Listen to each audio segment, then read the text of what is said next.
to the Postmodern Art Podcast, the podcast dedicated to giving artists who are wowing the world over the platform they deserve. I'm your host, Nathan Ragland, and I hope you're ready for a heartfelt conversation today.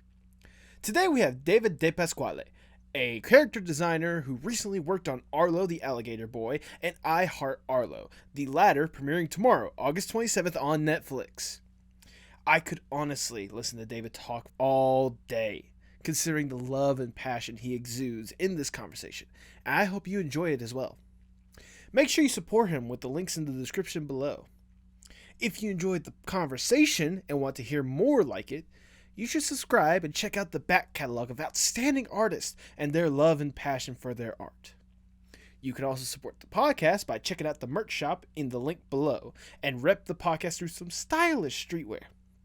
Finally, if you want a place to talk more about the podcast, consider joining the Apocalypse Podcast Network Discord server to chat about this podcast and others in the network. In fact, let's hear about another enticing podcast in the Apocalypse Podcast Network. Let's teach people something super quick. Every year, more people die from getting hit on the head with coconuts than they do from shark attacks. Like dead? It's not that many, because only 1 or 2 people, I think, die from shark attacks every year. The low teens for the coconuts. Coconuts are hard. Teach me something good. Now on your local favorite podcast thing. Yeah, all podcast things. And now, without further ado, please enjoy the Postmodern Art Podcast. Is this your first time appearing on a podcast? I believe so, yeah. Ooh, I feel very honored then. I don't think I've ever been on a podcast. Nice. I've done lectures and I've done pre-recorded stuff, but I've never done a podcast episode. So. There we go. I was gonna say I was aware of the lectures because I looked at your resume you have on your website and it's talking about the classes that you were teaching and such. Yeah. I'm teaching. I actually took a break this summer, and I'm trying to. I try to switch back and forth between the classes that I teach just because I don't want to overload myself for my own mental health. Fair enough. So I switch back and forth between CGMA, which is the Computer Graphics Master Academy, very popular online class site for games and animation. Nice. Kind of just the general creative side of entertainment. Right. And then I also teach at Brainstorm, which was actually a brick and mortar school, from what I understand, before times, and now they switched to online. I don't know if they're going to keep it. I hope they do, because I think it's been nice, just teaching people from all over the world. Yeah. But I teach there as well. I teach character design in both, and they've both been great. I actually took classes at CGMA, but I never took classes at Brainstorm. Okay. But they just sort of ramped up their animation program. Nice. Mostly they were focused on games and kind of the gaming side of the entertainment. But they just switched into animation, and I got asked to create a character design specifically for animation class. So that was really fun. There we go. It was my first time building a class from the ground up, which I loved. I absolutely loved doing it. So. I can only imagine how much of an interesting experience that must have been, considering the fact that it's you're putting basically as much of yourself into that lesson plan more than anything else. Yeah, absolutely. I mean, I think there is a kind of common misconception with teaching that, every intro to design class is going to be the same. They're going to teach the same concepts, and it's just kind of like a different teacher. But the reality is that every class is going to be a little bit different, even if they are covering the same concepts, because the teacher themselves has A, of course, their own experiences in the industry, but B, also their own references that they pull. I'm inspired by specific artists, whether throughout history or throughout the history of animation or just history in illustrators, even going back to artists from like, ancient Egypt and, cave paintings and all that stuff. And, the simplicity and representational aspect of those kinds of illustrations from way back in antiquity are huge inspirations of mine. So, it's really interesting kind of incorporating all of my personal favorite references into a class. And I think that's kind of where people who are looking to take a class might not realize, um, you know, they might not realize that the teacher has incorporated those kinds of things into lesson plans. Gotcha. I mean, it's one of those, But I like, think I was gonna say, I could certainly tell, like, the different influences and stuff as I was doing my little bit of research and such with yeah, the personal work you've at least posted. Like, goodness, I can definitely see a lot of the more ancient stuff with, like, the terracotta, the terracotta cards. Words are wonderful. Yeah. yeah. But with, like, those, the wood carving stuff that I was seeing, like, just some simple designs. Like, I could tell, like, there's a lot of, like, thorough, like, ancient, but also like somewhat of a modern spin when it comes to the influences you have in your art. Yeah, definitely. I definitely err on the side of representational. Nice. Um, I was taught as an illustrator, so I never went to school for animation except for the kind of classes I took on my own. So I was never like, I went to school for character design, or I went to school for entertainment design. I was like, no, I went to school for editorial illustration, which is a unfortunately dying industry. I always wanted to be in animation, but I never really. That was back when the internet was, Newgrounds and all that kind of stuff. Yeah. And before, like, any of us thought to Google, like, oh, what's the best animation school to go to? You kind of had to do a lot more in-depth research. Yeah, I didn't even know CalArts existed, like, when I went to college. So, which is, I mean, shows the box I was living under. But, I did. I was born in Jersey City, and I was raised in Central Jersey in a sort of smaller town. So, I was kind of living under a little bit of a suburban rock. I did go to school in New York, but Nice. so I consider myself fairly street savvy, but at heart I am a Jersey boy. So, I was gonna say Maria, the one that actually set up this podcast for us and whatnot. She's from Jersey, and she's told me before awesome. how like the animation scene isn't really there. People grow up to be like doctors or something along the lines of that. So It's really funny going back to where, like, I grew up. Like, I was born in Jersey City, which is, in my opinion, I know, super controversial. Like, as much of a borough of New York City as Staten Island is. yeah, I was born there, and I would frequently go into the city. I was not a, like, oh, you never should go into the city, like, kind of sheltered. I was not sheltered as a child, from the world and the sort of global experiences, that I think are vital for, opening a child's world and mind, especially to the creative aspect or the creative part of their brain. But I when I was growing up, when I go back to where I grew up, where my parents still live, I'm actually Okay. going to visit in 2 weeks. Nice. When I went back to visit, I mean, everybody now knows what I do, Yeah. but it was really funny when, when I went back and people were like, "Oh, what do you do?" And I'm like, "Oh, I work in animation." And they're like, "You can do that?" Like, it's almost like it's completely, like, I didn't know that was a thing people did. I'm like, how do you think cartoons get made? Of Yeah. course, you can't see a dead cat without hitting somebody in animation in Los Angeles, but, when you're in central New Jersey, and you tell people, like, "Hey, no, I work for Netflix," and they're like, "Oh, cool. Do you, like, Do you help out with you know, Stranger tell, Things? tell them, yeah, like, tell them to bring back Stranger Things." I'm like, I don't work on that side, so, like, I do animation, but, like, when I was working at Disney, telling people I work at Disney or DreamWorks, or, I've done freelance work for nearly everybody, I think, at this point, except for, I Yeah. think, Paramount.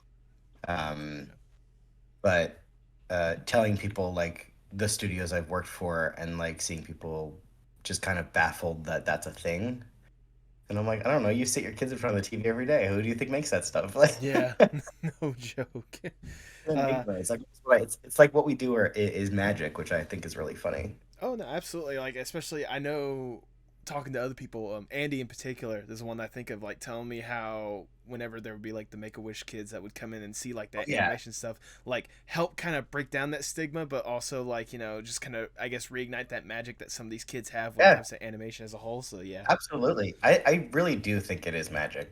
I mean, at the end of the day, you as an artist are creating something that never existed before, which exactly, by very definition is magic, you know. So you know, I always kind of like to think of it that way, like I'm a little bit of a magician, that is bringing something into existence. Even you know, the stupidest little drawing, like I'm still drawing something that never before existed, you know, in its current form, into the world, which I always think is very interesting and super inspiring. You know, I kind of like remember that, you know, if I feel like I'm getting down on my work, or you know, I'm feeling a bit stressed, you know, with freelance or with, you know, whatever I'm, you know, stressed about. It's like remembering that, you know, I am bringing a creative bit of magic into the world, which I kind of love. there we go. There you go. That's a beautiful way to word it. I love how we Thanks. technically haven't really started the podcast, but we've gone No. so far into it. All right, David, before we really get started, I must ask the icebreaker question I ask for every single podcast. What is your most unpopular art opinion? Oh man.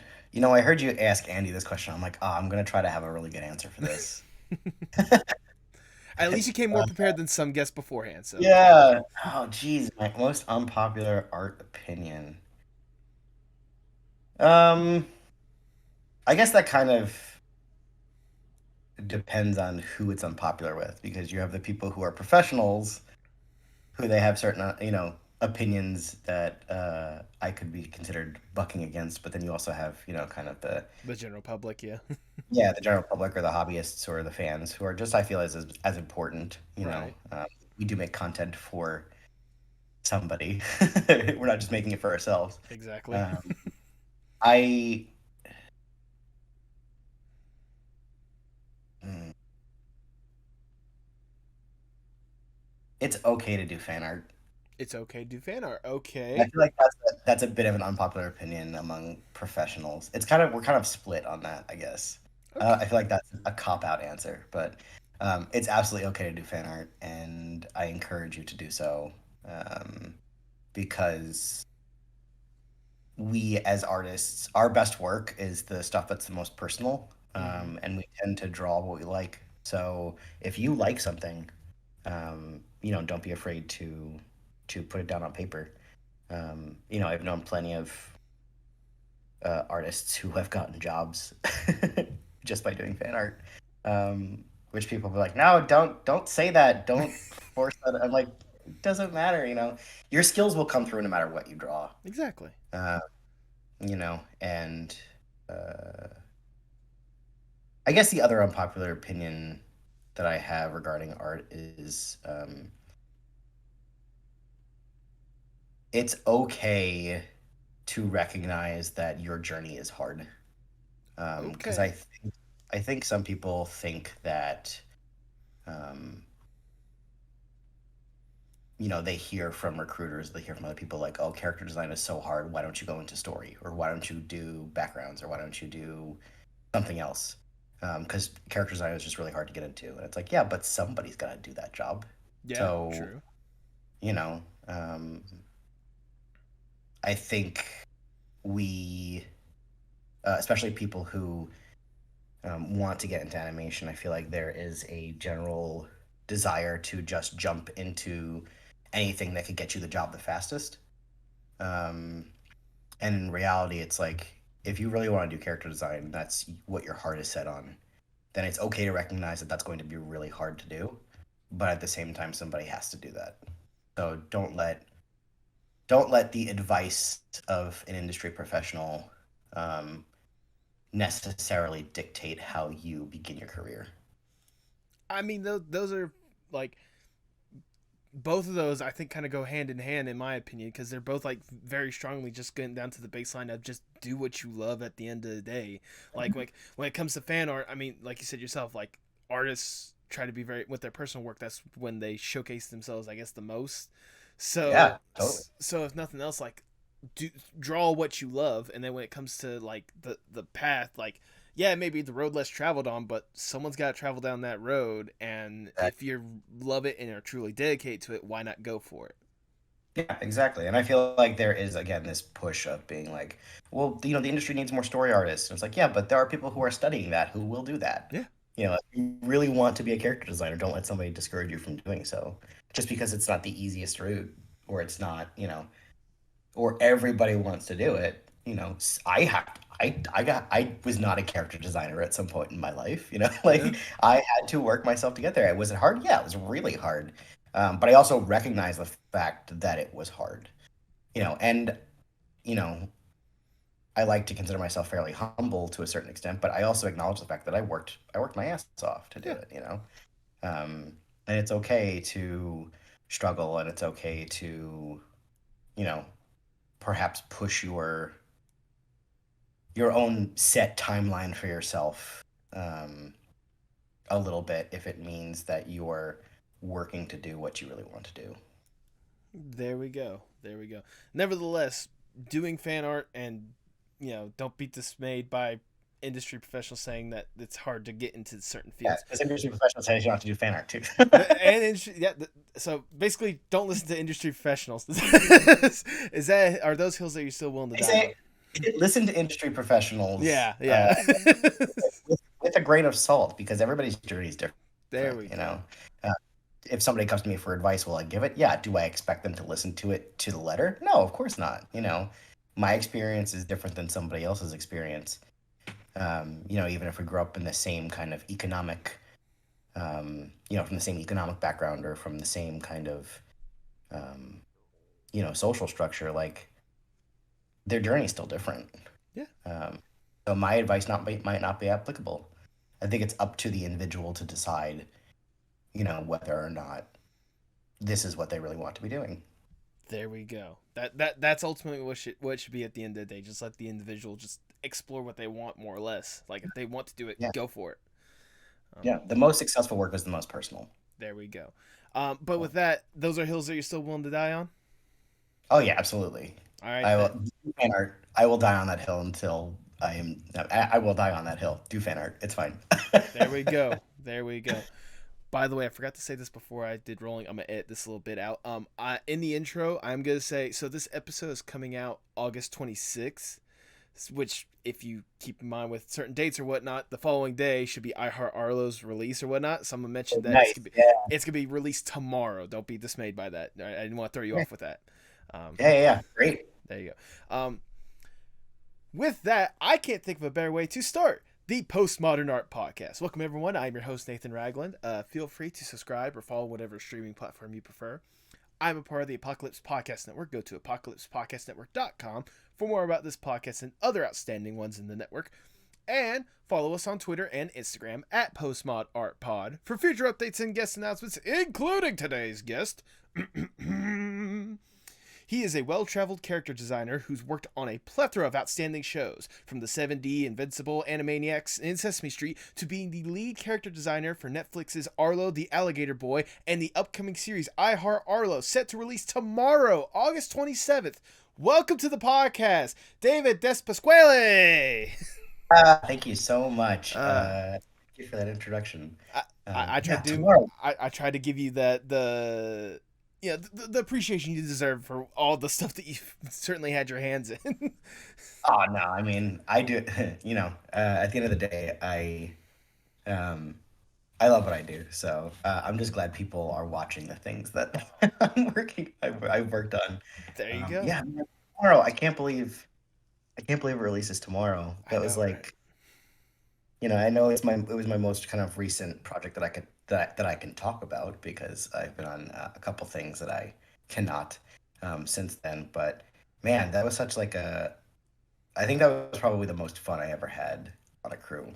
That particular project. So I can only imagine. We'll definitely talk more about that. But before we really divulge into that show, I want to go back just a little bit. I want to know the origin stories of David. What got you interested in art and animation in the first place? I mean, it's that cliche answer of like, I've always been interested in art, since I could pick up a pencil. Okay. My mom likes to remind me not frequently, but every so often that she still has the first drawing that I ever did, which I think I was like 2.5, maybe 3. Um, it was this picture of a circus on this like giant 18 by 24 newsprint. Oh wow. But like everything was there. Like the ringleader was there, the lion tamer was there, like the clown was there, like the elephant. There was a giant elephant, um, and so I can say with confidence that the first drawing I ever did was an actual illustration. So telling stories has been in my psyche since I could remember. Um, so I've always wanted to tell stories. And isn't it kind of ironic that kind of the first drawing that you did is kind of a full circle with some of the most recent things that you've been doing? I mean, Yeah, right? I guess everything comes back full circle at some point in time in your life. Absolutely, absolutely. When did it go from being just like this love and just like admiration for just doing art in the first place to a passion, potentially making it your career in Little New Jersey? Probably like junior year of high school when I started panicking and realizing I had to apply to college. I always loved drawing. I was also a big music person. Okay, I still play the piano, nice. and trumpet. I was in high school marching band. Feel free to make all the jokes you'd like. And I was. I also was in drum and bugle corps, where I traveled the country, which I thought was amazing to do, and very formative. I still love music. I still love playing music. Music was the biggest passion of mine throughout high school, which I thought was really funny. But there was a point in time. I mean, I was a terrible student, so it's like I knew I had to do something creative because academically there was nothing I was going to be able to do because that was not me. Fair I enough. didn't pay attention. I didn't do homework. Like, you know, if any of you out there are in high school and you feel like you're just a lost cause because you're not good academically, don't worry because I was there too. There you go. Um, and look at me now. But I had to decide where to go to college, and I really sat down and thought one day about what I would like to be doing for the rest of my life. And of course I had a sketchbook, since eighth grade. I really kind of had a consistent sketchbook where I would sit and draw, of course, like Dragon Ball fan art and There you go. all kinds of anime fan art. But it really kind of took me by surprise when I sat down and I was like, do I want to play music for the rest of my life professionally? And I kind of shocked myself by saying, no, I don't. Um, I think this is something that I love doing to the point that I don't want to feel it become a chore. Okay. And I don't think that I would stick with it under pressure, which was kind of a hard thing for me to realize because, I had a lot of pressure performing music. I was in the pit orchestra. I played professionally in the, New Jersey State Theater when I was in high school. Okay. So I had been doing it professionally or semi-professionally. And I mean, as professional as you can get for 14 or 15, but, um, I mean, I was serious about it. I was really serious about it. And I just the concept of going to school for music and learning music theory and doing all that, doing the kind of whole rigmarole of educating myself properly in music was just didn't appeal to me. And I wanted it to stay fun. Um, so I said no, I don't think I'm going to go to school for music. And I decided to go for art instead because something inside me said you're going to be able to push yourself further in art than you ever will in music. There we go. So that's how I got into art school. Nice, nice. I mean, hey, I can only imagine, like, especially how rough of a decision it must have been. Like, like you said, you've dedicated a lot of your time to music, and I imagine at one point in your life you thought that was the way to go. But like, Yeah, totally. I guess that kind of like light bulb moment of like, I enjoy this, but I don't want to be forced to do this. I Right, guess. exactly. Like the idea of being forced to perform things I don't want to perform, where it was like it was such a weird realization. because I was like, oh, I could be in pit orchestra on Broadway, or I could be, in a Philharmonic band, and I would be perfectly happy. Right. But I don't want to be. And I think it was a very adult moment, and I didn't have many of those in high school. Who It was a does? very Let's be adult, honest. a very mature moment, which I was not. Man. A very mature moment in high school where I was like, I don't want to do this for a living. I want it to stay fun.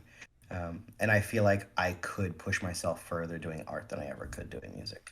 I mean, you certainly proved that with kind of the journey you've taken so far. Like, I can only imagine, especially once you got the opportunity to go to art school and all stuff like that, how much, like, creatively fulfilled you must have felt. Yeah, I mean, I was also frustrated because I think a lot of artists are perfectionists, and also I'm highly competitive. Not in like a jerk kind of way, like, oh, they shouldn't have won, I shouldn't have won, because I always acknowledge, people's successes and stuff, and I feel like they're just as important as my own. But I'm highly competitive with myself, Fair where if enough. I'm not fast enough, I mean, it's a big flaw, quite honestly.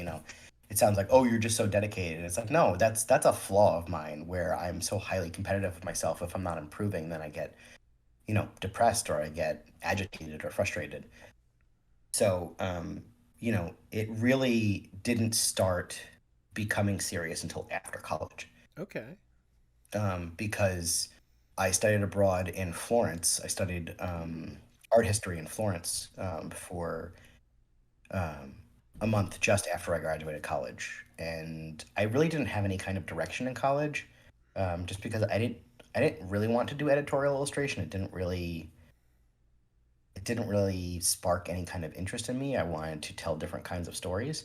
And Okay. I dabbled kind of with the idea of maybe I'll go into medical illustration because it'll be really fun. Like, I get to draw, weird things and get paid a lot of money for it. And then I realized that's not what I want the spark of my career to be. I don't want it to be like, well, I just did this to make money, because I had never been like that. I Right. was I was never like a money chaser. Um, you know, so I sort of like dipped my toe back into the idea of like, well, what if you went into animation? You love animation, somebody's got to do it. Um, why can't you? And so I kind of honed my skills for 5 or 6 years after I graduated. I didn't get into the industry until I was, gosh, how old was I? 26 until I I was got gonna into say the it was industry. about 2015, if I remember correctly, based on your Yeah, resume at least. yeah. I got my first freelance job in animation in like November, December of 2014. Okay. So I was 26, yeah, when I first started getting into animation. Um, Crazy, crazy that it was. People were like, oh, I'm 23 and 2 years out of school, and I'm never gonna get a job. I'm like, sweet, yeah, you poor sweet thing. Like, it's gonna take how long it's gonna take. And I think, I worked as a genius at the Apple Store for 5 years Ooh. Okay. before I was good enough to feel like I could come out here and try.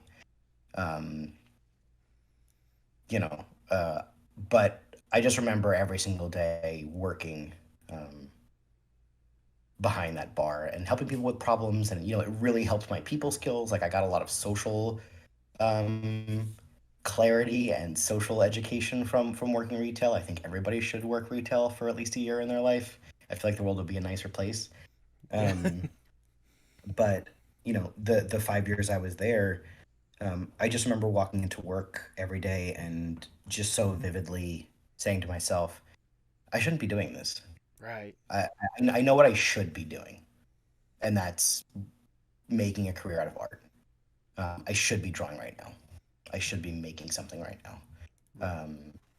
So it was both affirming and also incredibly frustrating to not be good enough to do what I want to be doing, but to have the clarity to understand that I have something I should be doing Yeah. and want to be doing. So, Absolutely. I was gonna say I kind of understand where you're coming from in an aspect. I'm currently working like a forklift job, like just at a warehouse or whatnot. So, and I've worked other jobs. Like I've worked at a mall food court. I've worked spinning a sign in the hottest place, Florida. So I can, Highest maybe. Yeah. yeah, like hot and humid and potentially raining just about every single day I have to work. So yeah, there's always that little fun aspect of it. But nevertheless, like I know that like with what I could potentially be doing with like maybe this podcast or maybe with filmmaking and such, like I know it's not the end goal. It's a job, but it's not my career. Exactly. And I think people get discouraged, you know, by saying, "Well, I'm starting to get too old." And the reality is you're not. You're never too old to do it. I feel like the creative field um, requires um, people to get into it later in life. Right. I feel like if it's just made up of everybody who is fresh out of school, then there's no, how do I put this? There's no life experience aspect of things that sort of make it richer. You know, people have different, your experience as a forklift driver or working in a mall food court, like you can think of stories that involve those jobs Oh, and you definitely. yeah, I mean, Lord knows I can I could definitely think of a couple Genius Bar stories for sure. Oh, I can Um, only you know, imagine. just customers in general. I mean, just Yeah. people in general, like just the concept of being able to observe people on a daily basis. Like that I consider part of my study. That was part of my schooling was observing people on a daily basis and how they interact with other people and, you know, sometimes the kindness that comes out in people in dire situations and also Yeah. the not so kind side of people that come out in dire situations. So um, you know, I honestly think that uh you know your experiences in life, whether it's a completely different career and you're changing fields or just your journey beyond school, you know, trying to get into this industry, like you need to bring those things with you, because they make the industry richer and it's vital for those experiences to be incorporated into the kinds of stories we tell, um, you know, because you want things from a different perspective. Right.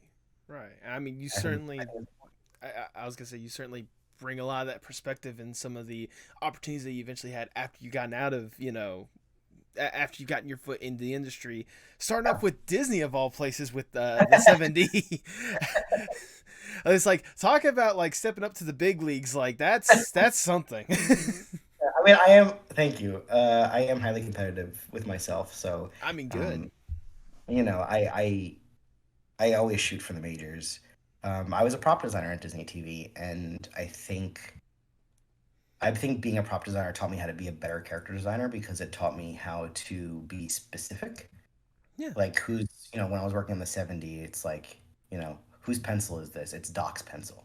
It's not Grumpy's pencil. It's not Sleepy's pencil. It's Doc's pencil. You know, so character specificity was something that I really got a kind of crash course in doing prop design on that show, because the characters' personalities were so specific, Yes. and it was so necessary to, you know, for me to treat the props like they were characters because they belonged to the characters. So, um, you know, I think it's a great position. I think prop designers are worth their weight in gold. Um, and you know, if you're a good prop designer, you will always be wanted.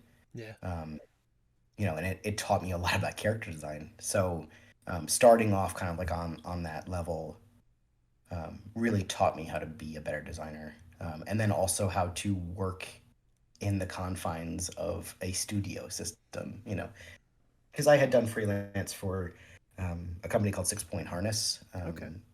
or sorry, 6.2, which is um, the union sanctioned studio of 6 Point Harness. Hmm. And they were working on a Nick Jr. show called The Fresh Beat Band of Spies. Okay. And I actually, through a recommendation for somebody to call this person, I actually made a cold call, which people don't really do anymore. I made a cold call to somebody and was like, "Hey, I hear you're looking for a freelance character designer." And the person who recommended me couldn't do it at the time, so I just took a shot. I was like, "Whatever. If they say no, they say no." Right. Um, and I ended up getting the gig. So it was my first thing on my resume that I could say like, hey, I work in animation. Like that was such a big thing for me, because I had done work for Disney Publishing in the past, and Okay. a couple other like smaller gigs. I was already exhibiting at, shows like CTN or WonderCon. I was already sort of in the convention circuit or the expo circuit, but I had not snagged that animation job first, and being a model designer, doing things like mouth charts and turnarounds, really kind of allowed me and redresses like gave me the experience to be like, oh no, I know I can do this. I know how to do this. You know. Um, so that was my first freelance gig, and then my first on staff gig uh, was at Disney TV. There we go. It wasn't easy. It wasn't easy. It was very much like jumping out of a car at 70 miles an hour. But um, I had gotten my leg strength up to the point where I could at least jog out of the car. So I eventually found my footing. But That's good to know. That's good to know. yeah, yeah, yeah. You don't have to be perfect to be in the industry. Right. You just gotta be able Not to that- perform the job that's at least asked, right? exactly. Yeah, and be really nice to work with. Yes. Please. Um, because if you're a jerk, it's a really great way to not have people want to work with you. Right, right. So Trust me, be part of open. this, I was like, part of this podcast is trying to make sure that I make sure people understand that it's more than just the horror stories that do get leaked out there in the world when it comes to working in the industry. Yeah, I always kind of equate it to I mean, granted, I will not shy away from the fact that there are problems in the industry and there are things that we must address and there are Right. things that, we must fight as a community, um, on that front. But I also kind of equate them to Yelp reviews where the majority of people are cool and good to work with and, um, you know, make working at a studio a lot of fun, but you kind of only see, or you kind of mostly see the bad side of things where it's Right. like the waiter didn't take my drink order fast enough, like you know um That's it's not a perfect industry, but at the end of the day, like there is a mix and there is definitely good in the industry. oh, absolutely. Else I wouldn't be here. I love working with people, I love working in the industry, and I consider it a privilege to be able to be inside, the kind of magic to try to help foster some change that I think is definitely necessary. Oh, absolutely. I was gonna say I know that for me, it just reminds me of a metaphor similar to what you're saying that my dad likes to say when it comes to like remembering people. It's like if you go to a restaurant and have like a good experience, the waiter's fine, the food you enjoy it more than anything else. But then you go to a different restaurant, the waiter is absolutely atrocious, the food is absolutely Oh yeah. disgusting. You're more than Mhm. likely to remember the bad stuff. That's why people Yeah. remember my sister more than they remember me. I'm joking. Uh, but aside from the point, it's one of those like obviously there are those people, there are those experiences out there, but for the most part, like especially if you're one of the better reliable people, as you could probably attest, you'll definitely always find a place in this industry. Absolutely. Yeah, absolutely. I think it's so important to, they talk about being the total package, and I think people attribute that phrase to skill as opposed to the concept of what a total package means. Mhm. Um, you know, yes, you have to be highly skilled to be in this industry. Of course you do. But you also have to be really nice to work with, and you also have to have decent time management, and so that's kind of part of the total package. Like there are other things to work on, other things to focus on, other than just pencil to paper. Yeah.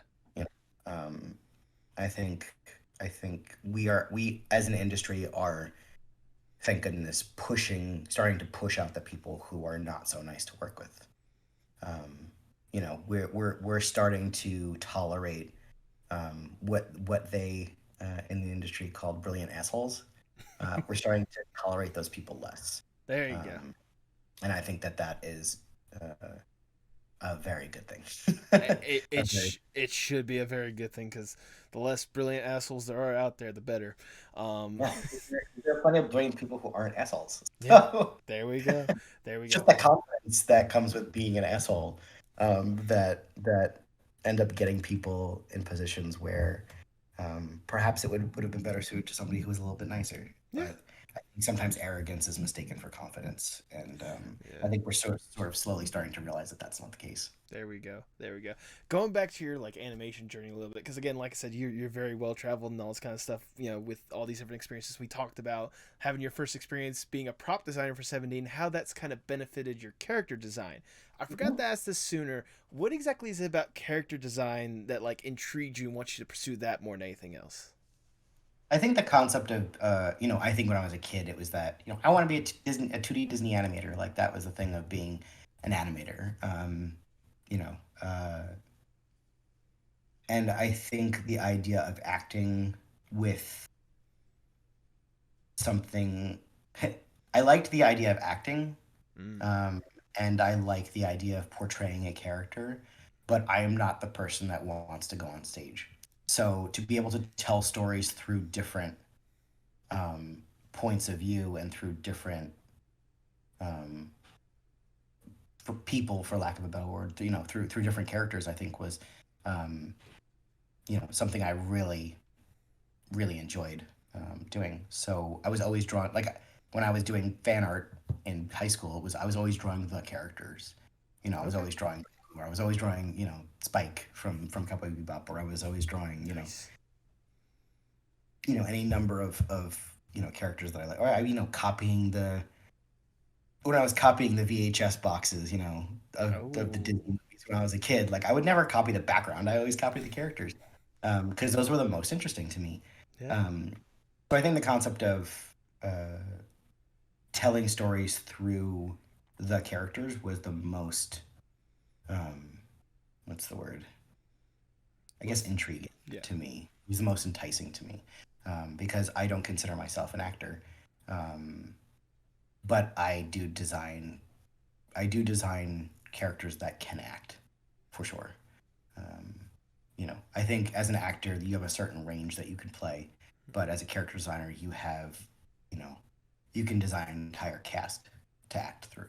So I feel like it's just a much more broad way of, um, telling stories through different personalities. I mean, So that was very, that's absolutely fair enough. I was gonna say, what would be, in your opinion, with all that you've done so far, what would be like the biggest hurdle or like the toughest part about being a character designer for those that may be curious on potentially going into that for their animation field? that's a tough question because I feel like, I'm still learning. Okay. I'm still um, trying to be a better designer. I think I will always be in that mindset where, um, you know, trying to be a better character designer. How can I design this character so that way their personality comes through just by looking at them without having to hear them open their mouth. Um, I think the biggest hurdle that I overcame in my career was marrying the concept of development and conceptual work, Okay. expressions and poses, and sort of exploring the essence of who the character is, and then the technical aspect of being a designer. Because you can draw, you know, characters in a bunch of different scenarios, and you can draw expression sheets. You can create an entire story for this character, but if you don't have the technical prowess of being able to actually turn them in space, or understand how their mouth moves, or understand how they actually physically are constructed, then you've only done half of the job. I Right. think people tend to overlook. It's either one or the other. Either people will tend to overlook the technical side of things and just be highly conceptual, um, or people sort of do the thing that is a little bit harder to control, which is they're so technically perfect that their characters don't have any life to them. Right. Um, so it's the marriage of the essence of the character with the actual physical construction of them, which I think people assume that there is just one side to character design. That's just designs, a character for the story. And it's like, yeah, but you can break that down, you know, uh, into two, at very least, two different aspects of design, which is, yeah, you have to design the character's personality, but you also have to be able to physically draw them properly so that they could be animated, because you're going to send this design off, especially if you're in 2D like me. You're going to send this design off to an animation studio to move. And if the animators can't move it, you didn't do your job. You know, it could be a beautiful illustration, but if they can't move, then you're not a character designer, you're an illustrator. You know, so I think that was a big part of my career that I found myself plateauing because my technical, I wasn't, it's not that I didn't have the technical skills to do it. I just wasn't paying attention. I was Okay. letting things kind of slide. Um, I was letting things slide um, in lieu of doing the more fun things, which is the development thing. But then I realized, no, no, no, you have to do both. Yeah. You can't just do one. Yeah, I think that was the biggest thing to kind of realize where it's no, you have two sides of a pencil you have to sharpen, right? Exactly. I mean, as well as I can imagine, especially for something like that. Like, it's nice to have all these like extravagant ideas with the conceptual aspect, but if there's no way to properly bring that to life with the technical aspect, then the project isn't going to go as smoothly as people would like to, especially with Yeah, what exactly. you're doing. Yeah, I mean that was a big thing on Arlo where it took us forever to get his turnaround because that snout that was tough to turn. Yeah, I can only Figuring out imagine. how to do it. I mean, the benefit of working in 2D is that you can cheat things. Like in front view, his snout is lower Hmm. slightly than it is in his profile or it is in his 3/4.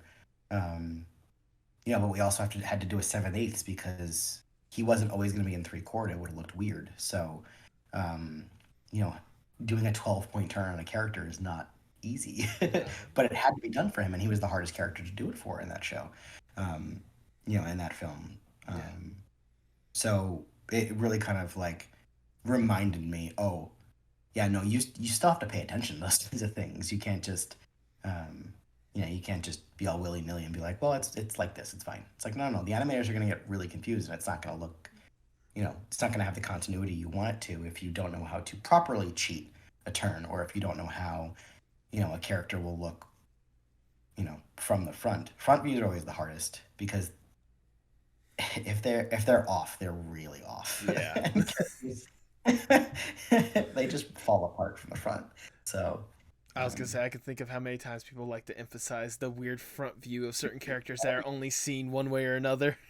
yeah, yeah, it's yeah, a couple shows come to mind where I'm like, wow, they really avoided the front view of that character as often as they could. I was gonna say the first show that comes to me is probably the same for you, Phineas and Ferb. Like that. Phineas That. and Ferb, yeah, That. that was the one. It's like Phineas from the front can't hurt you. And it's like Phineas from the front. Yeah, exactly. Oh, the classic meme. Uh, well, I was gonna say, well, since you already basically touched on the show, I just want to go all in with it. Like I established in the beginning, you are the lead character designer for Arlo, the Alligator Boy, as well as the upcoming I Heart Arlo. How did Yeah. that opportunity first come to you? Well, I knew the art director as an acquaintance. I was Okay. familiar with Sanchez's work. Brilliant, absolutely brilliant artist. He was I believe a background designer on Star versus the Forces of Evil, Ooh, and then actually ended up taking over as art director on that show. And nice. I mean, that show you can't look at that show and not think it's absolutely gorgeous. So Right. we were following each other on social media, and he would like my stuff, I would like his stuff. So we were acquaintances. I mean, it's a common story that I have with thousands of people, on social media. But I heard that from a friend who was doing freelance on the project that he was the art director. So I was looking for work at the time, Okay. and I just went on Instagram and I shot him a message and I was like, hey man, um, so and so said that you guys might be staffing soon. I hear you're looking for a character designer. Can I throw my hat in the ring? Like, I'd love to test. I wasn't like, hey, can you give me a job? I was like, hey, I would love to just, if you're testing, I'd love to throw my hat in the ring. And he Right. was like, yeah, man. He was like, that's awesome. Like, shoot me an email, and I'll forward your info to Ryan Krico, who is the creator and the EP on the project, and the director on the project. Um, and I was like, dope. I was like, the worst that could happen is they just don't get back to me. Right. Common, you know. Um, I think people take offense to people ghosting them, and then I got into the industry, and I'm like, I am so busy that I've accidentally ghosted people, and I feel bad about it, but that's just the way, that's just what happens sometimes. Right. But I emailed, and then they wanted to set up an interview, and I was like, awesome. So I went in for an interview. They showed me, some of the some of the approved work. They showed me Arlo. They showed me the animation test, and then they showed me the concept work that Ryan did. I think Martin Wittig was the other one. His concept work for this movie was just wonderful. Oh yeah. Some of that work, and was like, we're looking to, I think we're gonna try you out. We're gonna have you do a page of poses of Arlo, and then we're gonna have you design these two other characters, and one was Aaliyah the Tiger Girl, and the other was Arlo's dad, Ansel. Okay. So those are my two characters that I tested on was Aaliyah and Ansel. And normally with a test, it's like I don't expect feedback. I just send it in and then keep my fingers crossed and hope for the best. But I got an email back and they were like, "Hey, these are great. Israel has some notes for you and he wants you to take a second pass." And I was like, "Oh my God." I was like, "A second pass." I was like, "This is great." Like I've never, rarely will I ever get a second pass, especially on a test. Right. And they were classifying it as freelance because it could be usable development work. And so they had to pay me for it. But I did a second pass on I think I did a second pass. They loved what I did with Ansel, so I didn't do a second pass for Ansel, I believe. Okay. And his final design is actually fairly close to what I came up with in the test. Okay. To one of the designs I did in the test, which I thought was really funny. Sometimes that happens. You get a rare, Rare nailed it. yeah, a rare, center of the target. There you go. But I did a second pass on Aaliyah, and I did a second pass with Israel's notes over the poses of Arlo, the sheet that I did. And I got a call from the line producer, who was actually my line producer at DreamWorks. Oh, nice. Funny, so I knew him already. And I got a call from him the day after my birthday in 2019. They were like, "Hey, we want to offer you the gig." And I sounded like, I'm sure I sounded like a little kid on the phone. I was like, "Oh my God." I was like, "You have no idea how much this means to me." Like, because I really wanted to be on this project. It just felt right. The story was so much fun. The team seemed really cool. And it just seemed like the kind of project that I wanted to really sink my teeth in. And they told me I got the a little vulnerable here. They told me I got the job, and when I would start, and I was in the parking lot on the way to the gym, and I hung up the phone and I sat in my car and cried. Oh. I was so happy. I was so happy I got that gig. I mean, I would imagine so, because like you said, like, especially all the stuff exploring with such a big project like this, like being able to even be in the same like vicinity as a project like that, let alone being the lead character designer for these incredible and unique characters. Like, how much of a task was that for you? Because like these characters are not like they're complex and they're gorgeous in their own way. So I can only imagine how much of a task it was for you to make sure you got it just right. I mean, I didn't start off as lead character designer. I just want to make that clear. I started off as the character designer. And it was me and another brilliant designer by the name of Jackie Drushko. She was my other character designer. Wait a minute. Sorry, I was gonna say I think I've heard that name before. Does she have a short? I was like, does she have a short film called Bang Bang or something like that? Yeah, that's her. Okay. Yeah. I was gonna say, this is funny. It's actually kind of full circle because she has been mentioned on the podcast before. I've had the team behind this independent animated show called Wild Card, and she actually did the character designs for those characters that are being made. So cool. Yeah, she was the other character designer on Arlo. Okay. For I think it was 6 or 7 months until she got scooped on Netflix. Because this was done at Titmouse. So the feature was done at Titmouse, and then the series was done at Netflix. So she was at Titmouse at the time, and we were kind of we were both a character designer on the project, and I was doing a lot of development work on the characters, and it was about, I think, 5 months into the production where they offered me the lead gig because of I kind of like stepped up and was doing corrections on the other designers' work, and I was doing, I was sitting with Ryan and Israel, and we were really trying to figure out who these characters were. So I was kind of doing the job of a lead character designer, and then they offered me the job of the promotion, and I was ecstatic. I was like, "This is wonderful, thank you." So that's how I got to be lead. But yeah, it was definitely the most unique set of characters I've ever designed. Yeah. Because their personalities are so different. But they were so dimensional and rich that the exploration phase was just one of the most fun times I've ever had designing characters. Um, I think my favorite character out of all of those will forever be Birdie. I think Yeah. she's my favorite. She's my favorite design I've ever done. Um, and she comes from a very personal place, that character.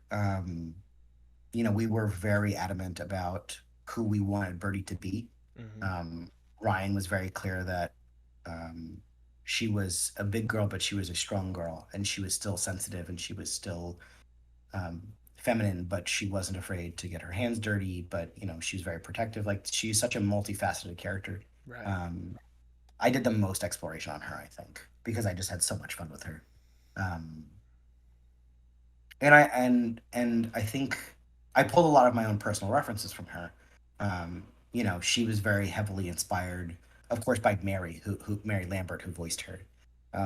But she was very heavily inspired by one of my favorite singers, who is Mama Cass, Cass Okay. Elliot from the Papas.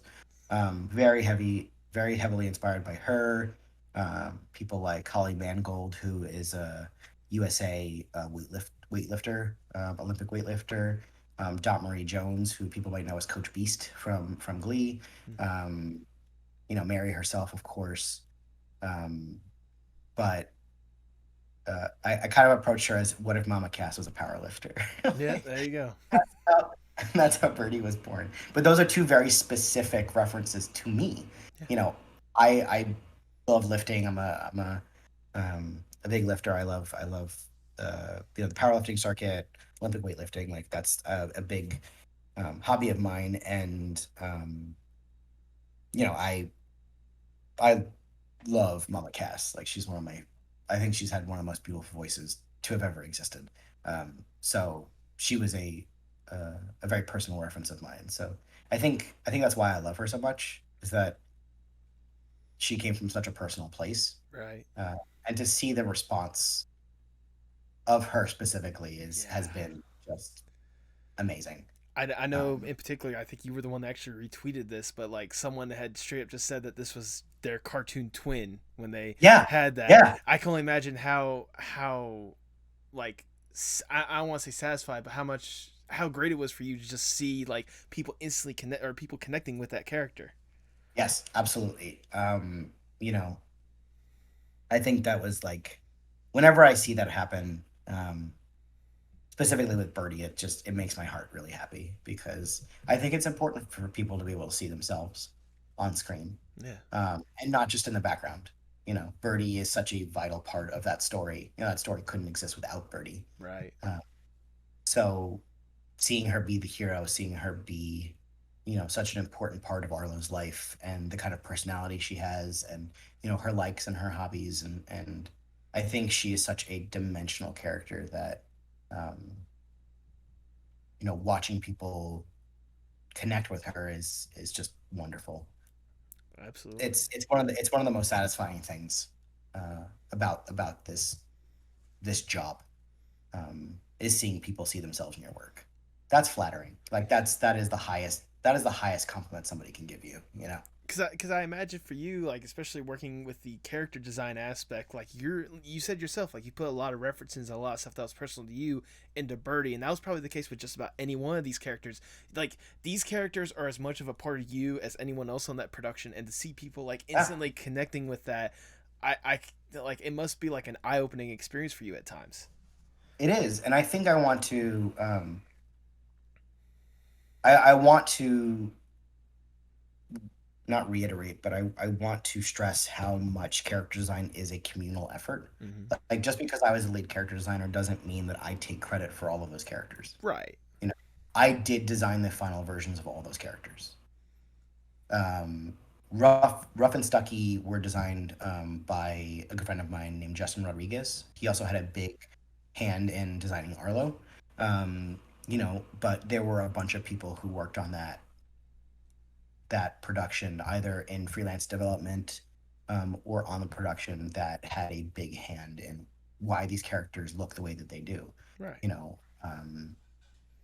Whether that was verbal input or visual input, these characters were not designed wholly by me.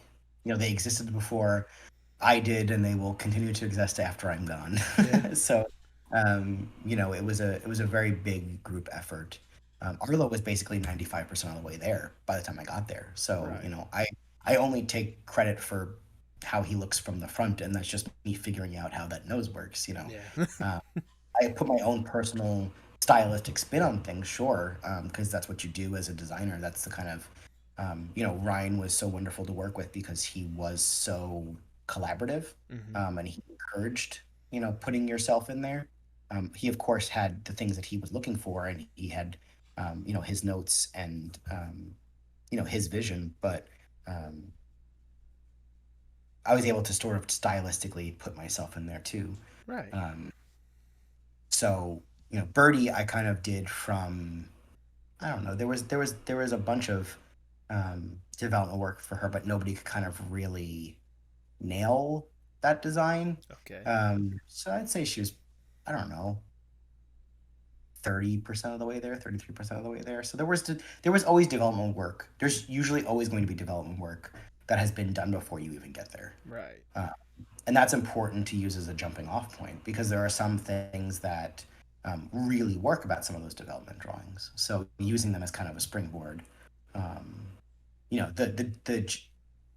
in super Olympics mode because I just have been watching it for the last 2 weeks. But it's like I'll the blame you. gymnast can't, yeah, the gymnast can't do the vault without the springboard. So even though they perform the vault and they have to land they have to land this, they couldn't do it without the springboard. So you need that kind of foundation. You need that kind of blue sky phase to really hone the characters, and whether you're doing it or somebody else is doing it is irrelevant, because I think just at the end of it, character design is such a collaborative effort to begin with. So it was nice to kind of pull what I liked about some people's exploration, and of course inject my own references into it. It was really cool to be a part of that. Oh, yeah, absolutely. I can only imagine, like, on top of like putting the references or whatnot, at least when it comes to like designing some of these characters, it's right up your alley, because based on some of your previous work, like, you haven't shied away from doing like the anthropomorphic animals and such with personal work and such. Like, what is it about that aspect or whatnot intrigues you when it comes to like designing people or just drawing stuff in character? Like, what is it about animals that makes you, like, as a character designer, what is it about animals that gets your attention? I think animals have, of course, people are diverse, and there's a million different ways to draw um, humans, but I think the animal kingdom has exponentially more shapes and personalities into it than people do, and sometimes I feel like when drawing human characters, I still reference the personalities of some animals. Like when you think of a, gruff, rough, um, you know, uh, sturdy character, like a rhino comes to mind, or a hippo comes. Like there are certain animals that we think of immediately, like, what's your spirit animal? Like people have always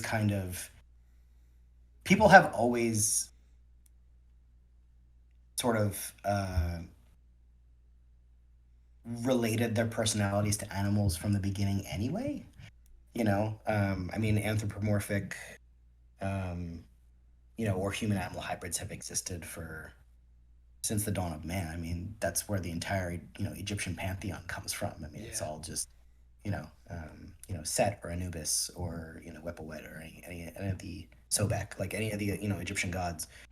They're always half animal because there's a specific um, attribute to that animal that lended itself to this, the myth of the story, or the religion. Um, so I find animals to be a tool that I use to design more well-rounded characters. Like Ansel's a Birdman, yes, but his human side looks bird-like. Like I based him off of, you know, a blue jay Yeah. and or a crow or any of the I had a bunch of bird references for him because and how many times have you seen somebody draw a kind of stuffy stuck up butler that looks like a bird like that? Yeah. People automatically make those visual references, you know um so I was like, what's the difference between me drawing a human and drawing an animal? Like, what's the difference? It's still the same kind of personality. So I find animals much more fun to draw because of the different features. Like birds have beaks, you know, big cats, their snouts look different than canine snouts, and you know, alligators have different features than fish people. Like it's just it was kind of a natural way. The way that my work naturally took a turn. Some people naturally draw humans. I naturally draw animals. I love animals. I've always loved going to the zoo and drawing them. Like, it's just I love the diversity and characterizations that I can get from animals. There we go. I'm assuming one of your favorite films growing up was probably Lion King. Like that was the first. I was how old was I? I was like, I think I was 5 when that movie came out, Okay. and 5 or 6. And I made my mom take me back like 5 times. And that was movie theaters, like back when Disney had the vault, and like you had to wait a year and a half for it to come out on VHS. Right. I made my mom take me back like 5 times. I love that movie so much. I don't blame you. I know that's one of my older brother's like favorite movie. I'm pretty sure the VHS we have of it is very worn out, but it still works. Yeah. Yeah, I mean, like, I loved that movie. I was always drawn to the animal characters. Like I loved Robin Hood. Robin Hood as a kid, Oh, yeah. my parents did it right and raised me on all the Disney movies There that you go. existed even when I was born. Um, even like Oliver and Company and Fox and the Hound and Robin Hood. Um, even the characters that kind of came out after I was born, like characters like Mushu or characters like Miko and Flit from Pocahontas. Like Yeah. those were the characters. For some reason, I was drawn to those kinds of characters because, especially with a character like Miko, like he doesn't talk. He has no lines except for like noises, but you know exactly what he's thinking. Oh yeah. So it was a study on how to, looking back on it, it was a study on how to portray a character's personality when you don't have the luxury of having dialogue. You can't explain it with words. So how do you explain it visually?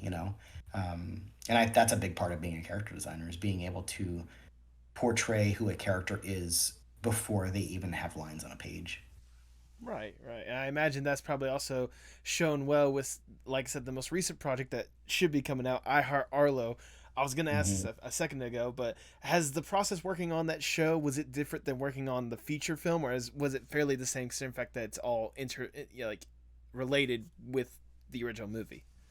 It was different because the movie was, I mean, it was a sped up feature schedule, but there was much more blue sky with the movie, like blue sky development with the movie. And for those of you that don't know the phrase blue sky, it's the process in development where you just literally draw, you throw everything at the wall and see what sticks. Okay. Like, it's you do all the crazy wild things that you don't think might, that you don't think are going to work, but you do it anyway, and then all of a sudden some little random tidbit from that wild crazy design like ends up making it into the final design because it sort of hit who the core of the character is. So it was the kind of like fun blue sky stage of things. And we had a production schedule, so like we broke the film up into 6 different reels.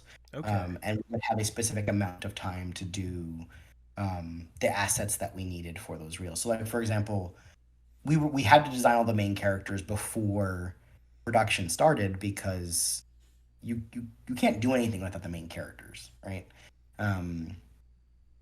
But when you get into production, like I'm not going to take the time during the blue sky phase to design the alligator that Arlo, jumps on during more. Like, that's not a good use of my time. That I can do in production. So basically, production goes through and so kind of scrubs each reel, and says, okay, these are the characters that we need designed. Like, we needed, a bunch of animals for the swamp scenes, and we needed to make sure that um, they if they needed a turnaround, that we did those turnarounds. We made sure that if people in the background, once he gets to Willow Button, like, we had to design all the background characters. We're not going to design those during the development phase. We're going to design those as they come up, as we're working through the movie. Right. So it was a different production schedule for the movie, and then for the TV show, it was very much a standard TV production schedule, which is you have a little bit of a development phase, which I worked on to make sure that they were suitable for television animation, because the animation schedule for it is truncated. The feature had a little bit more time to play with when it came to animation. Right. TV is very much go go go. Like, we got to get this out. This is our drop date, and we're not changing it. So on the television schedule side of things, it was a small development phase to make sure that the characters that were done in the movie were, sometimes they had to be simplified a little bit. Like, the hairs on Tony's tail are not going to be in the TV show, because that's an extra line for the animators to draw, and they don't need to do that. Right. Things like simplifying. Birdie has 2 stitch lines on the bottom of her dress in the movie. In the series, she only has 1, because you didn't need the second one. Like, you have much more money, frankly, and much more time to draw the additional details on a feature than you do on a television show. Okay. It's kind of like what we did before production started. And then once production started, every single week we got a new episode to work on, and then we would have to produce the characters that belonged to the extra characters that belonged to that episode. Like, there was the lobster lady in the trailer. Like, we had to design her, and then there was, Tony's parents were also in the trailer. We had to design them, but those were done on a weekly basis. So it was like, you have a week to design all of the characters. It was like me. There were, I think, 3 or 4 character designers on the iHeart Arlo show, whether freelance or on staff. Okay. But for the most part, it was like we had a week to finish an episode, and then it gets shipped off to color, and our color stylist took over. But it was a very truncated schedule, and that's just a typical television schedule. So much more time to sort of sit with things on the movie than we did on the television show. But I don't think the quality of the TV show has dipped in any way from the movie. I think that you find the tricks in animation that you can do for a television schedule. You just have a little bit more time with a feature schedule, which I prefer. There you go. Who doesn't, Yeah, that's fair enough. And I'm not going to ask you to spoil anything, because one, I'm pretty sure that'd be NDA, but also, hey, the show's going to be coming out tomorrow. You should be watching it anyway. But for those who may not be aware, what should they expect when they watch iHeart Arlo? What should we expect from the show? Well, the movie was all about him sort of finding his place. And he found his new home in Seaside with all of his friends. It's that found family trope. Mm-hmm. Which as a gay person is so vital. Like, it was such a big that was also very personal to me, that found family trope. Right. But now you get to kind of watch Arlo and his friends make that place their home. Okay. It's not just about, you don't just move into an apartment and set your bags down and be like, great, I'm home, like, everything is great. There's nothing to get used to. Right. There's an adjustment period, and I think people are gonna have a lot of fun watching Arlo and his friends kind of make Seaside their home. There will be songs. It's definitely still a musical. Oh yeah. And the songs slap just as hard as the movie did. So but yeah, no, it's a lot of fun. They get into a lot of adventures and a little trouble, and no, it's a lot of fun.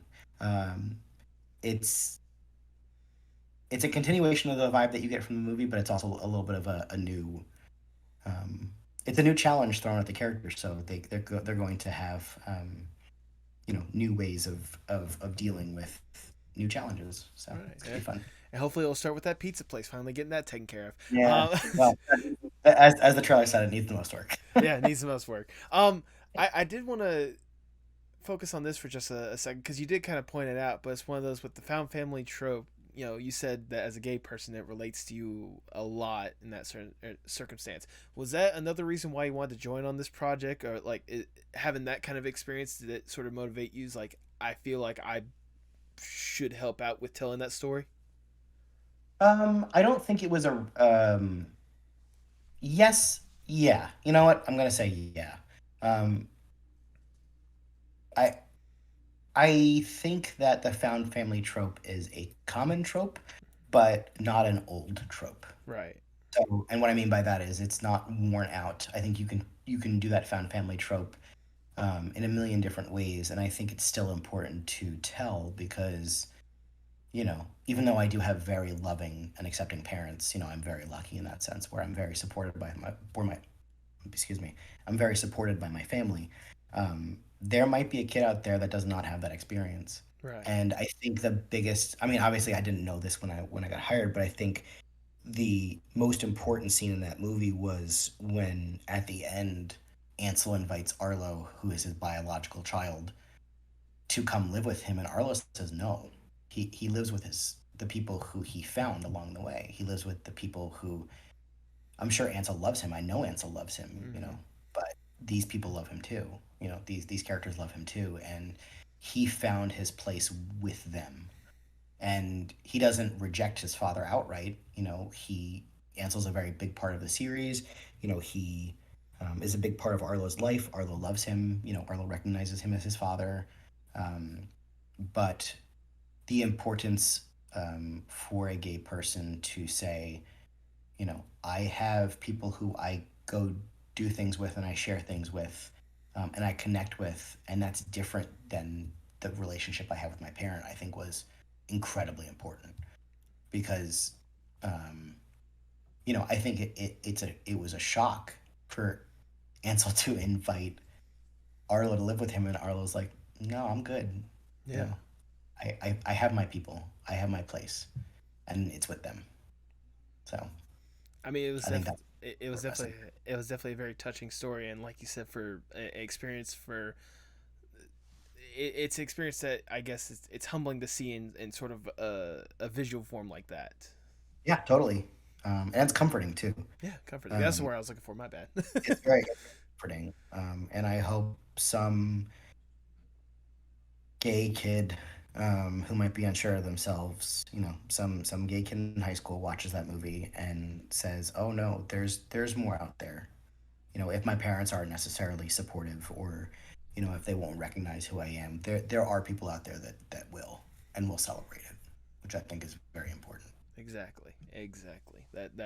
That's the most important thing at the end of the day. But obviously, with that show and that movie, like your time is definitely being recognized through there. But it's not like you even really slow down. You're still working at you still gotta pay the bills at the end of the day. But also you've Right. got your own personal projects on the side that you've illustrated a lot through your personal website that I did a lot of my research for. I will be honest. One of the ones that grabbed my attention was the Arcanist tarot cards. Oh, yeah, tarot deck, Yeah, yeah. the tarot deck. What exactly inspired you to go forth to try to produce that?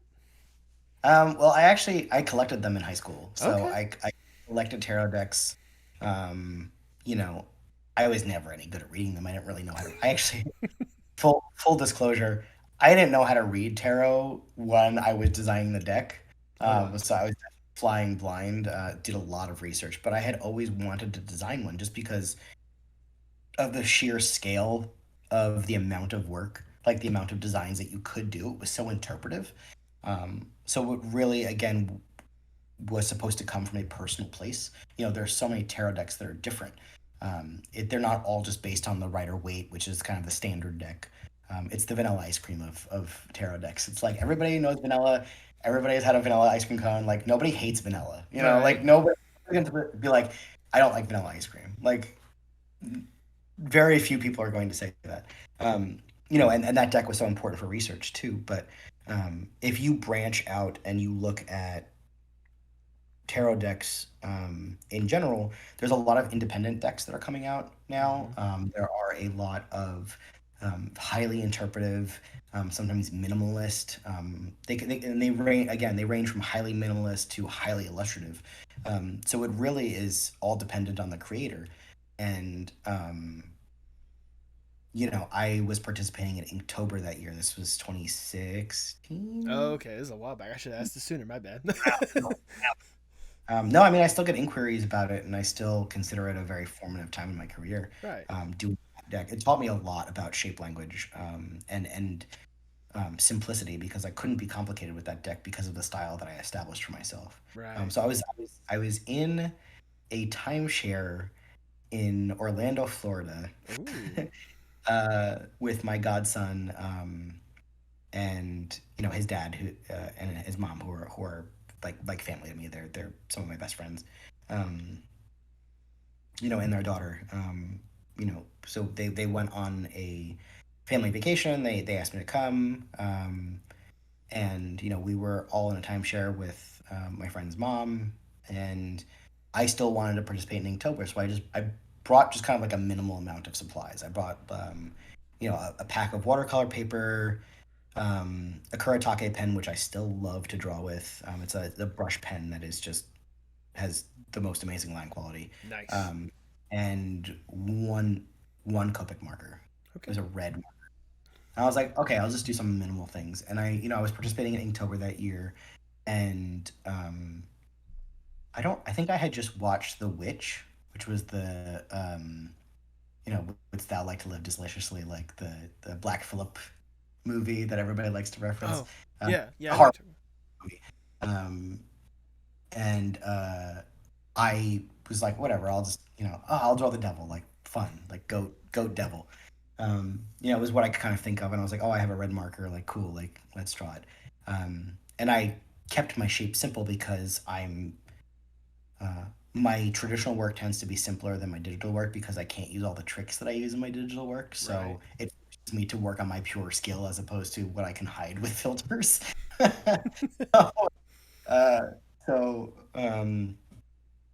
did this little devil design, and I posted it because I usually post all my my Inktober's. And I realistically only get through like a week or a week and a half of Inktober, and then I fall off the bandwagon. But I posted it, and my best friend commented. He was like, "This is how you should do your tarot deck," and I was like, "Oh my god, like that's a great idea." So I kind of sat with that idea for a little bit, and then I just kind of started drawing random cards of the major arcana, which is the first 22 cards of the deck. I started kind of doing a little bit of research, and I was like, what if I did an animal deck? I like drawing animals. Like, what if I did this in kind of this minimalist, simplistic style? Because I had kind of been in a rut with my work at that point. Gotcha. So it took me a little bit, but I kind of established this quote unquote visual language for that deck by creating a set of rules for myself. Like I wasn't allowed to outline. Like I couldn't outline the figure and then color it in. Okay. Like everything had to be based in shape. And then I could use the black on top of some of the colors, but I couldn't be super extensive about it. So it was always black, white, and then one color. With the outlier being the world card, which is sort of the culmination of your your endeavors or what you're trying to accomplish, and that's the only full color card. But it was always black, white, and one color, and I sort of established this visual rule set for myself. And I did the first 22 in a month, which is that's how inspired I was. Yeah. And I did it so fast that I was able to make like self-published like little mag cloud, like blurb.com kind of soft cover book that I sold at CTN that year just to kind of gauge response, and people loved it. I sold some prints of those cards, I still sell prints of those cards because people like them. I still get inquiries about the deck if I'm reprinting. That is to be determined. I'm speaking with my publishing agent right now about it. But so we'll see. I don't have a final answer on that, but we're working on it. And you know, I got enough feedback where I was like, this is actually a thing that could work. And I had never done Kickstarter before, but I knew it was going to be very expensive, and I did not have the funds to do it. Right. Sort of flat out.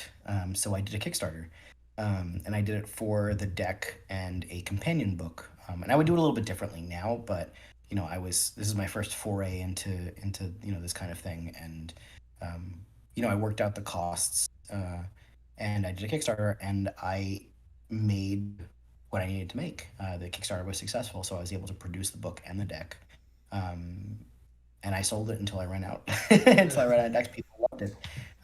So I was very grateful for that. But it taught me A, how to read tarot, and B, the kind of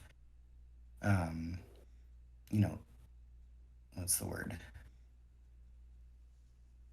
Not motivation, because motivation, I have a problem with the word motivation, but the kind of effort that it took to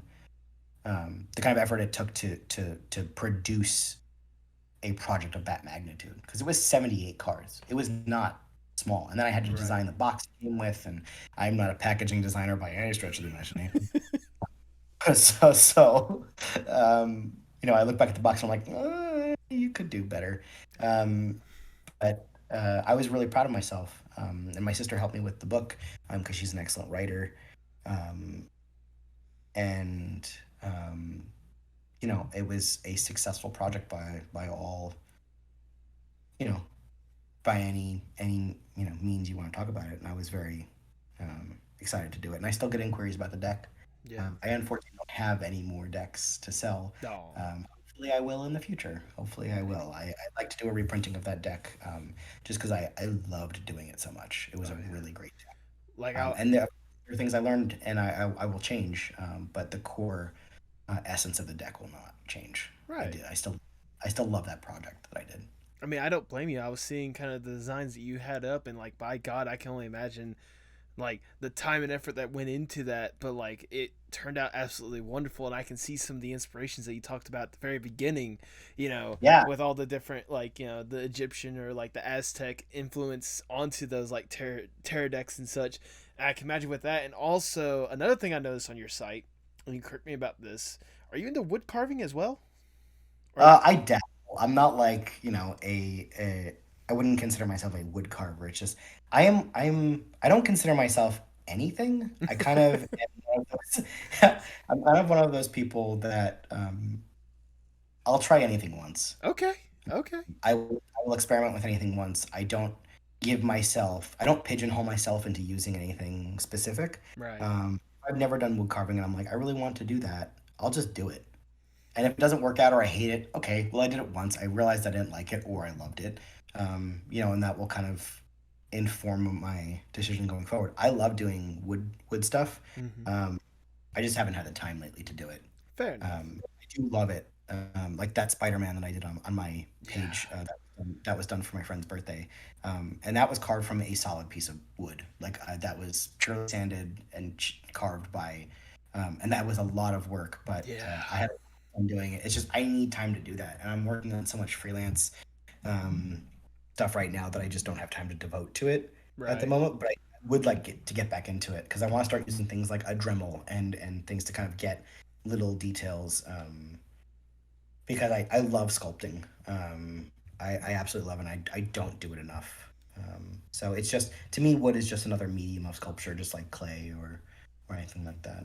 Fair enough.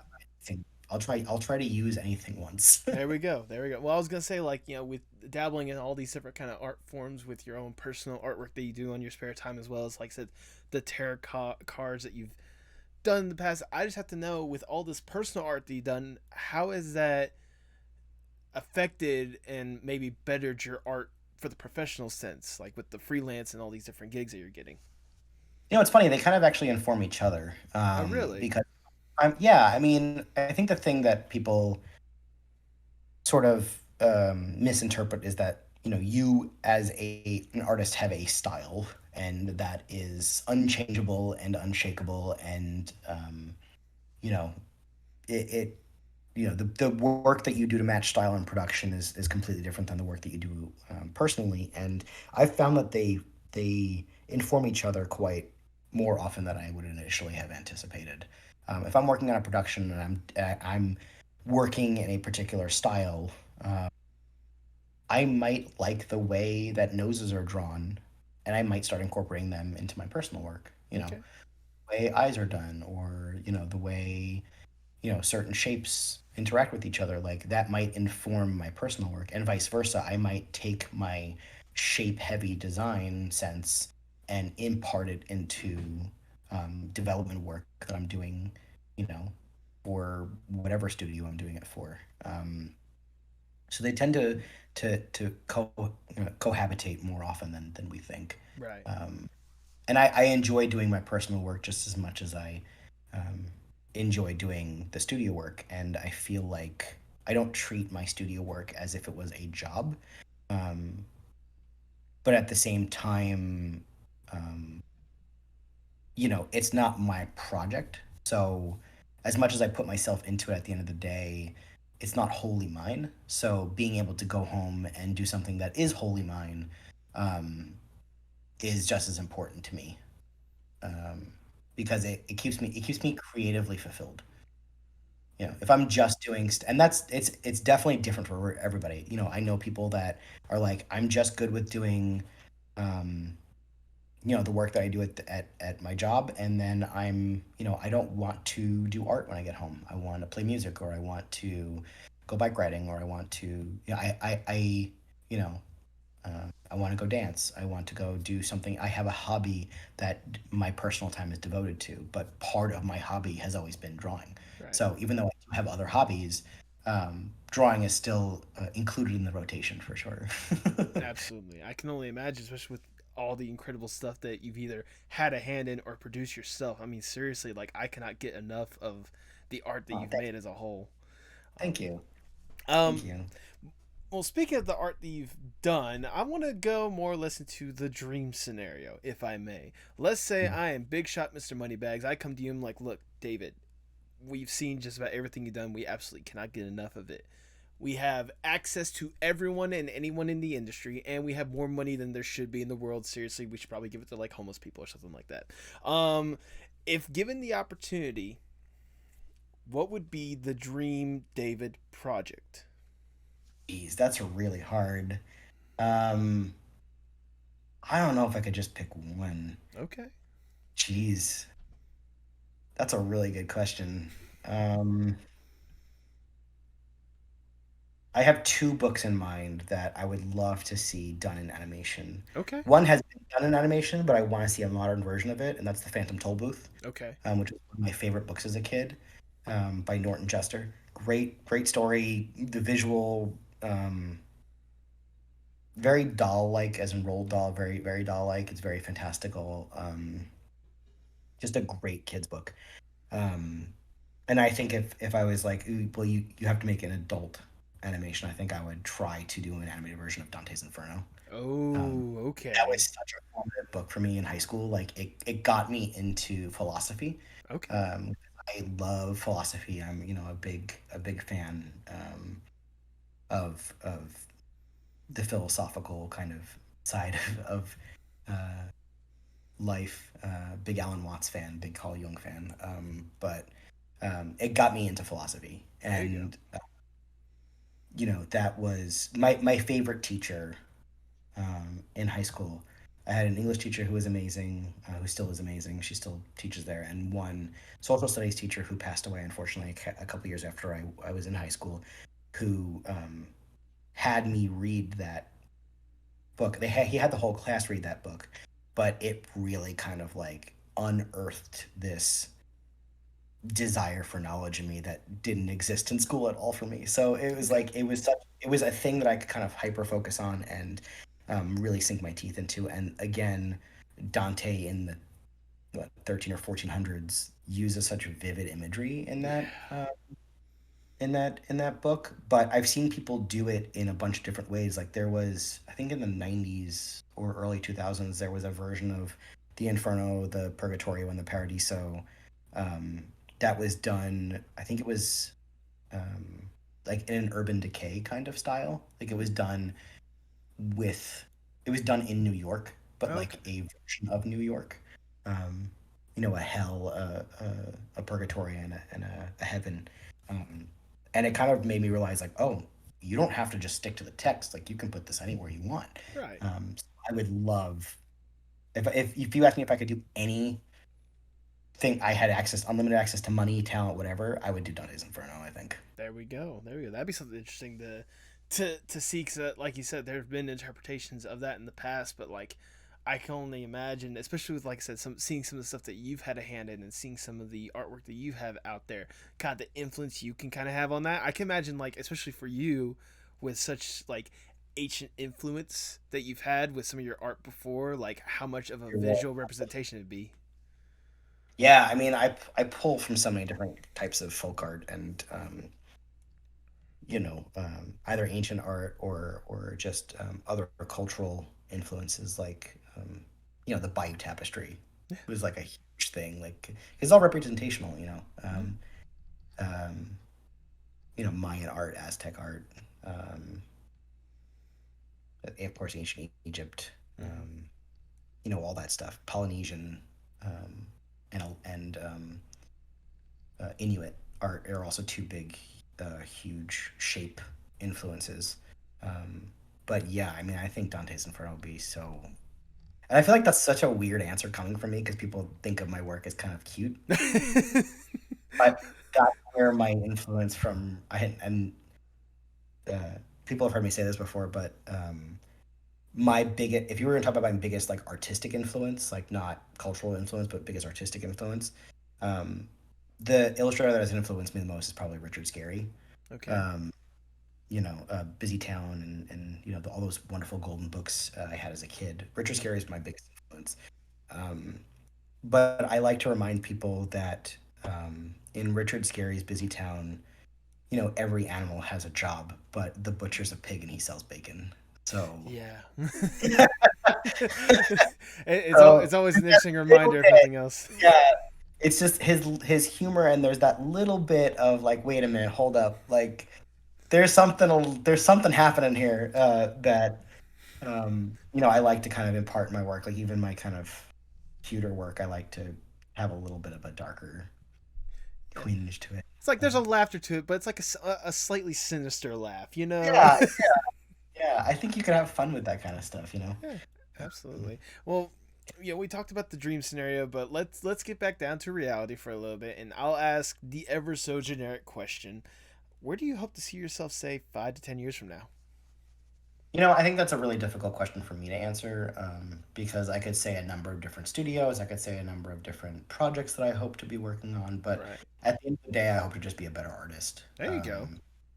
I think when I was younger, it was that kind of like I hope I work at Disney or I hope I work at so and so or but I think being in the industry and the experiences that I've had kind of proved to me that this industry is evolving so fast and is so ever changing that the thing that I want to do might not exist anymore in 5 or 10 years, or the thing that I want to do might evolve into something that I don't want to do anymore. Right. So I think at the end of the day, I want to know if I could see myself in the future, I wouldn't want to know where I'd be working. I wouldn't know what project I'd want to be on, but I would want to know that I'm still just as inspired and have just as much of a love for learning and growing and being a better artist as I do now. I just want to be a better artist. I always want to be a better artist. I mean, Um, that's a good I mentality mean, to have, if nothing else. yeah, I mean, I don't mean just like technically better. Right. Of course, I want to hone my skills. I'll be honing my skills until I, drop dead. But which I hope isn't for a long time. We can But hope. um, but at the end of the day, like coming up with new ideas, and I think that's where I find the most joy. Like the tarot deck, the tiger plush, I have an idea for an independent game that I'm kind of finagling with right now.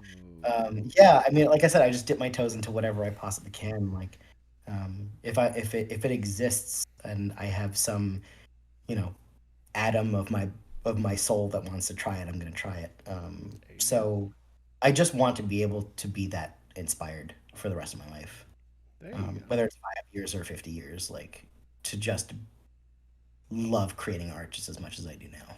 There you go. And you gotta keep me in the loop about the independent video game, especially if you need voice acting. I'm available. I'm just looking for the experience, if nothing else. Maybe. I have it's still very much in its infancy. It's still a little seed right now. Right. I have to find the right soil to plant it in so it doesn't die. There you go. There you go. Um, We'll see. okay. Well, as we're winding down this interview, I just have one last question that I want to ask. Obviously, speaking of making sure that the seeds are being rooted, you are deeply rooted in art at this point, art and animation and music, wood carving, all sorts of different aspects of art. How important is art not just for you but for the world as a whole? I think that society as a whole can't exist without art. I think that I saw it's like an article or some list that some media giant, whatever, created, and they were like the most um, like what are the most essential jobs and what are the least essential jobs, I saw that and one too. the top thing was artist, and I was like, what the hell did the artist who designed this web page think when you put that? Like, somebody had to design a little icon that you put next to his name or her name, or they, their name, like they probably again. thought it was just a paycheck. Yeah, like what the hell? And if you go back throughout the entire course of human history, the only thing that is consistent um, throughout the ages is art. It goes all the way back to the cave paintings, and it goes back, and it hopefully will continue through the entirety of human existence. But people need to tell stories because, um, I can go into the whole cliche argument of like, well, people, there's no soul without art, and of course that's true. But people, psychologically speaking, have a need and a deep. It's part of our instincts to react to stories and to see ourselves in stories, whether it's a simple story, that's literally two sentences long, or um, something like Lord of the Rings, where it's an anthology of books that can stretch on for ages. Right. Um, Humans have always been telling stories, and somewhere, someone is putting that story down on paper. The 40,000 years ago, there are cave paintings from 40,000 years ago that depict a hunt.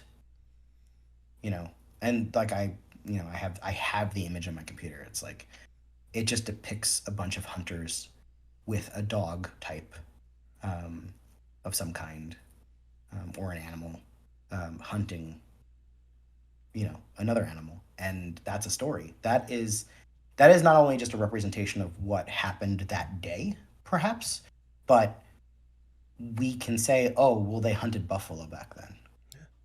Like, it is literally an anthropological record, and an artist had to do that. Yeah. And we will always be telling stories as humans, and we will there will always be a human, regardless of how hard the the world wants to train art out of people, remove art from schools, remove music from schools. No matter how much they try to quell the artistic spirit, or no matter how much they want to remove it from and consider it kind of unessential for children to learn, there will always be artists, because there will always be people that say, you know what, I don't like the way the world is right now, so I want to design one that I feel like people would want to live in. Um, and art influences culture. It not only records culture, but it influences culture. Art is so ingrained into who we are as a species that if we ever lost it, we would lose ourselves. We wouldn't exist as a species anymore. So, I wholeheartedly believe that we cannot exist as humans without art. There we go. With that, that's all the questions I have for you. I've already showered you with a bunch of praise, but I'm gonna shower you with more because it's my podcast. I do what I want. It's one of those, whenever I was first told that I was getting the opportunity to even talk to you, like I was absolutely like shocked because seeing the stuff that you've had a hand in, more or less, like I was especially invested with that. But getting the chance to like definitely do a lot more of a deep dive, doing a lot more research, getting to talk to you, getting to hear your story from this little boy, little person from New Jersey, getting to work on some of the biggest cultural impacts out there right now. It's incredible to see where you've come, where you've developed more. Your art is absolutely stunning, and I cannot get enough of it now. And if this is what you're doing at this point, I think that as you develop more as an artist, I can only imagine just like the highest of peaks you'll eventually reach. So Thank you. Thank you for putting in the work and time and effort to bring something amazing into this world. And I cannot thank you enough. And thank you for your time. Oh, thank you. That means a lot to me. This was a lot of fun. I had a lot of fun chatting. I'm glad you did, because I could tell you had a lot you wanted to talk about. I am at my core. I am Italian, and Italian American. We love to talk, and we love to just have great conversations. So, I mean, I could talk about animation and what I do. And who I'm inspired by and what I'm inspired by. I could do it all day. I can imagine. I mean, hey, if you want another open invitation to come back on the podcast, you are more than welcome to. Seriously, don't have me. I am but a person. I think it's important to recognize that for those of you who aren't in animation, that I am not on a pedestal. I am not. I might have a job that you might want, right? That you might eventually want to do, but I'm no different or better than you. I'm just in a different position in my life, and somebody's got to do it. So, and that's the journey that I have. It's like somebody has to do it. Why can't it be me? So, but I appreciate it. Yeah, I mean, if you let me back, I'd love to come back. Absolutely. I love things. Hopefully all of you guys watch I Heart Arlo tomorrow. Exactly. I think you'll have a lot of fun with it, and of course the songs are just absolutely a delight. They're wonderful, so enjoy singing along just as I will be. Thanks for having me. Absolutely. I was gonna say, aside from watching I Heart Arlo to help support you, for those who might be curious if they don't know beforehand, go ahead and plug yourself for the people at home. Oh, sweet. Well, I do teach a character design class at Brainstorm. I teach a CDA 1 is the class that I teach, character design for animation. I also teach a mentorship at CGMA. I'm not sure when I'm going to be doing that again. I think I might do that in the spring, but I am teaching one. It starts September 21st, I believe, is the first day, so there's still time to sign up. I think there's a couple spots left. There you go. I'm also doing a workshop for La Galeria Roja in Spain. You don't have to be in Spain to do it. It's an online workshop, and you can sign up by going to lagaleriaroja.com or emailing info@lagaleriaroja.com for more information. And yeah, I mean, just, I guess, follow me on Instagram. It's just my name. It's David DePasquale. Yeah, I think that's it. Just, I'd love to chat. I'm always open to messages and stuff. So if anybody has any questions or you want to chat further, I'm always open to conversation. There you go. You also got your Twitter at Wolf and Sheeps. That's right, at Wolf and Sheeps. Yep. There you go. And if you missed any links, I'll be sure to try to get them linked in the description below. Cool. Do you have any final words before we sign off? Yeah, come work in animation. We need more people, and we need more cool people, and we need people with new and fresh and wonderful ideas. And I hope to work with any one of you. So there you go. I mean, hey, the opportunity's there for you guys. Yeah, there's space there for everybody. There you go. With that, all I have left to say is, for the people at home, hasta luego, mi amigos. Tell me what's wrong, tell me it's parts in motion. Sing me a song, tell me your eyes can open. Show me it all, pick me up in the car you drove when you used to call. Show me it all. Thanks for listening to the Apocalypse Podcast Network. For more great podcasts, go to apocalypsepodcastnetwork.com. And remember, every time you support one of our sponsors, you're supporting the podcast you just heard.